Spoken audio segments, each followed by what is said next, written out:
had the balls to come out here and attend this meeting. Okay? No, you can attack me if you like. You can attack Yeah, if you had the balls, yeah, exactly.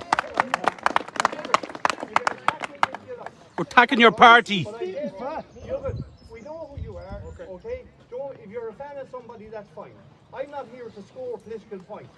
I didn't do it on Sunday and I didn't do it on Monday. Right? So I came out and I gave you the information so that the people of Knock could get together, and it's up to them what to really do about it. But you can, yes. I'm asking, can the council, if the councillors are willing to do it? Now I know they're not willing to do it because they're Fianna Fáil and they're Fine Gael and their party is in rule and it's their policy, party policy. I understand that. But what I'm saying is, if there's independents in there or other parties in there, can they physically stop this from happening? Do the councils have the power to stop this from happening in their council? In my opinion, I wouldn't think the will is there. I'm not sure exactly what you're trying to say. Can a councillor physically stop this? I don't believe he can. We elect county councillors to the county. Yes. Yeah, they control the county, yes? They control what goes on. They don't control this type of thing. But they control what But goes they do on bring back the information from the community as to what the community wants. And that's why it's important to have them, whether you like them or you don't. No, I know that. But what I'm saying, and we all come from different political parties. We all come from different political parties. We cannot solve this. One councillor cannot go down there and solve this. I'm not asking if one councillor can do this. I'm asking if all the councillors in the council agree to put a stop to it. Can they stop it?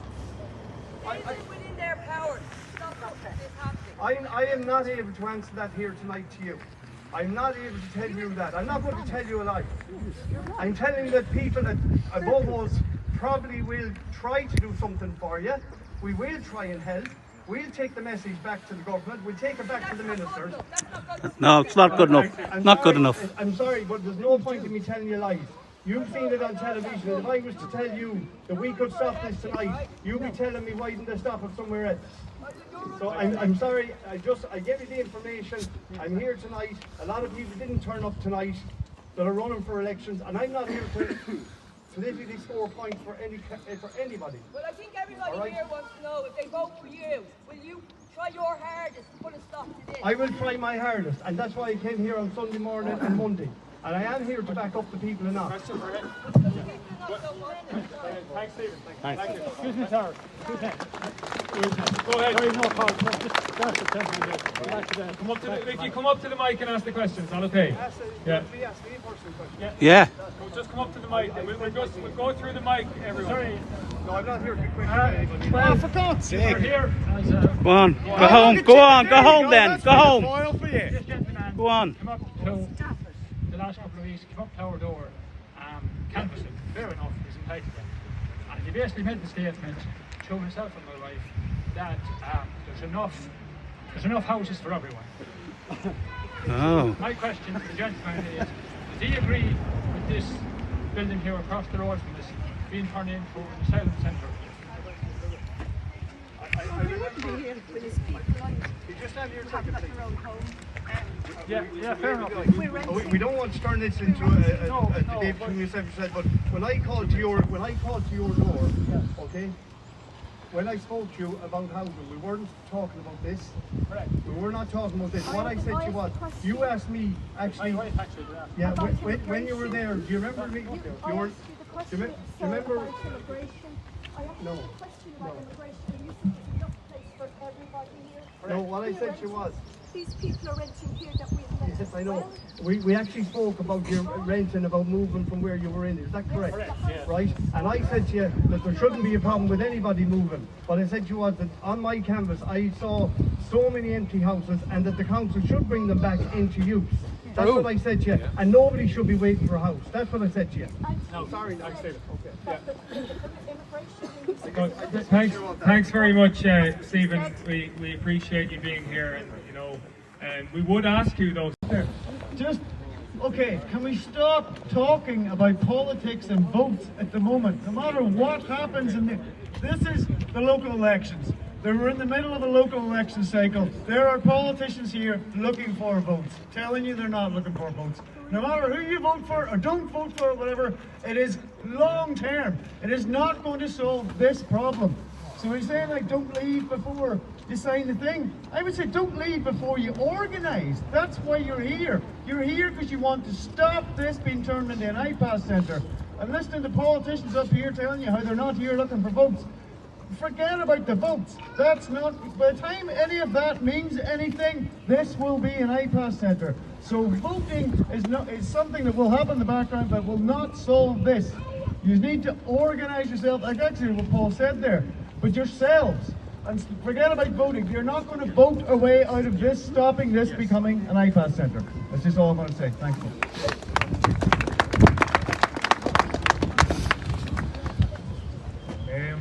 Ask anybody, just in case I started crashing, Born, if you could just say a few prayers.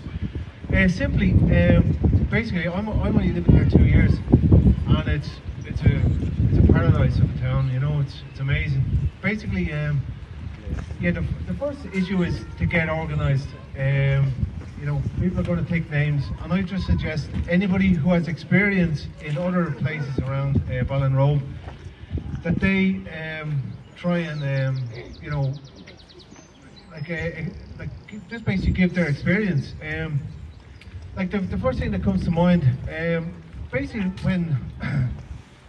when you're out in the wild and you're lost, the first thing you do is you light a fire and you feel warm and you feel comfortable. This is what all the protest sites had in common. They had a barrel, they had fire. And they stood there. This is what we're going to have to do. We're going to have to stand there at that gate. We're going to stand there wherever there's an entry point. And we're going to have to gather, and we're going to have to do things that's going to make us want to stand out in the rain, in the wind, and so forth. You know, I suggest rosary rallies and things like that. But in a way that this doesn't alienate anybody who's not into this kind of stuff. If there's people there on the day that's into praying, pray. If there's people that's not into it, just make that known.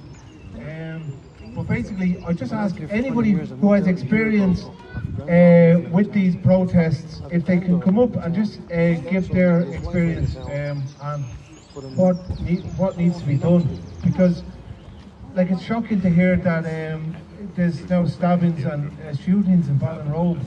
You know, obviously the news is like it's just controlled by the highest bidder. So, you know, like we just need to act. Thanks. Thanks, Dave. Woo! Okay, so look, the crucial thing now is that we get people the point for it. I've asked a couple of people, they're not mad keen. So I think you should be having that discussion. And I think, again, this man that was living here, he spoke with some great ideas last night about how this needs to be done, about how setting up a vigil here, to keep an eye for this. And the last thing I just want to say, because it's cold, I know nobody wants to be standing here. Violence is a kind of a concern for a lot of people. Is this going to get violent and all the rest of it? Look, if we go at them with fists, they come at us with bats. If we go at them with bats, they come at us with guns. And we all know where that goes. Nobody wants that. We cannot fight our way out of this. We have to remain peaceful at all times. I'm 100% behind that. We line up the people of Knock here peacefully, and we put cameras on them. If they want to come down and express violence on us, then the whole world can see it, the whole of Ireland can see it, and maybe then Ireland begins to stand together, to come together and solve these problems, because our politicians are not going to do it for us. Yeah. Thank you very much.